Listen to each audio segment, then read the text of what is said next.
शहरातील जळका बाजार परिसरात उपनगराध्यक्षपदी निवड झालेल्या प्रथमेश चौधरी यांच्या विजयी मिरवणुकीदरम्यान झालेल्या वादातून हाणामारी झाल्याची घटना घडली होती. 10 जानेवारी रोजी घडलेल्या घटनेप्रकरणी झालेल्या गुन्ह्यातून 30 जणांवर गुन्हा दाखल करण्यात आला आहे. यात माजी आमदार श्री चौधरी यांच्यासह उपनगराध्यक्ष प्रथमेश चौधरी व इतरांचा समावेश आहे. या मिरवणुकीत उपनगराध्यक्ष प्रथमेश चौधरी यांनी समोरच्या गटाला पाहून दंड थोपटून चिडवण्याचा प्रयत्न केला. या दरम्यान गर्दीतून एकाने महिलेवर वीट फेकून मारली होती. या दरम्यान झालेल्या हाणामारीत एका गटाला मारहाण करण्यात आली.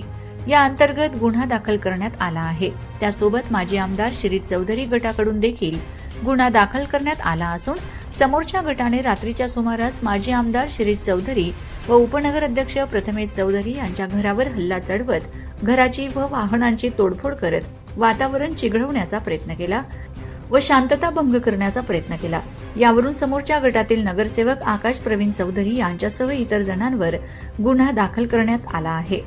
जवळपास 40 ते 45 जणांवर परस्पर विरुद्ध गुन्हा दाखल करण्यात आला असून काही आरोपींना अटक करण्यात आली आहे.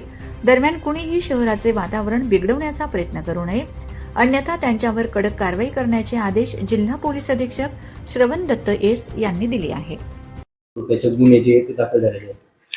नमस्कार, मी श्रवण दत्त एस, पोलीस अधीक्षक नंदुरबार. दिनांक 10 तारीख रोजी एक नगरपालिकाचे निवडणुकाचे नंतर उपनगराध्यक्षची पद निवड झाल्याने एका पक्षाची मिरवणूक चालू होती. त्या मिरवणूकमध्ये समोरचे जे काही गटाचे लोक होते आणि जे विजयी गट होते त्या दोघांमध्ये भांडणामुळे एक किरकोळ घटना घडली होती. त्यानंतर त्याच दिवशी रात्री पुन्हा एक काही समाजकंटकाकडून एका गटाचे माजी आमदार श्री शिरीष चौधरी यांचे घरावर हल्ला झाला होता. या हल्ल्याच्या अनुषंगाने आणि दिवसामध्ये जी घटना घडली त्या अनुषंगाने एकूण 4 गुन्हे दाखल करण्यात आले. दोन्ही पक्षाचे 2-2 क्रॉस ऑफेन्सेस असे 4 ऑफेन्सेस दाखल करण्यात आले. त्यानंतर एक पोलिसांतर्फे सकाळी जी घटना घडली होती त्या घटनेमध्ये दोन्ही पक्षांनी आपली तक्रार न दिल्यामुळे जे काही घटना घडली त्याची कॉग्निझन्स घेऊन सिटी पोलीस स्टेशन नंदुरबारमध्ये गुन्हा नोंदवण्यात आला होता. त्यानंतर रात्री जे घटना घडली त्याचे नंतर दोन्ही पक्षांनी आपापले 2-2 गुन्हे त्यांची तक्रार नोंदवली. दोन्ही गुन्ह्यामध्ये 310 भारतीय न्यायसंहिता डकैतीचे कलम व इतर अन्य कलम लावण्यात आले आणि त्यानंतर दुसरे 2 क्रॉस ऑफेन्सेसमध्ये प्रिव्हेन्शन ऑफ अट्रॉसिटी ॲक्टचे ॲक्ट अंतर्गत व कलम अंतर्गत 2 गुन्हे नोंद करण्यात आले.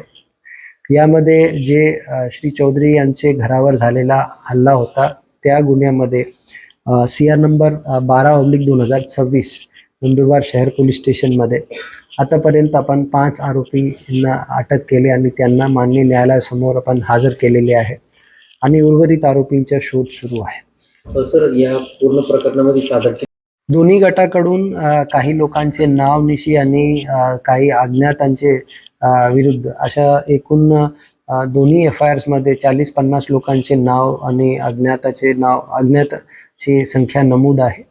तर ॲव्हरेज दोन्ही FIRsमध्ये 50 लोक आहे अशी प्राथमिक माहिती आहे. सर, माझ्या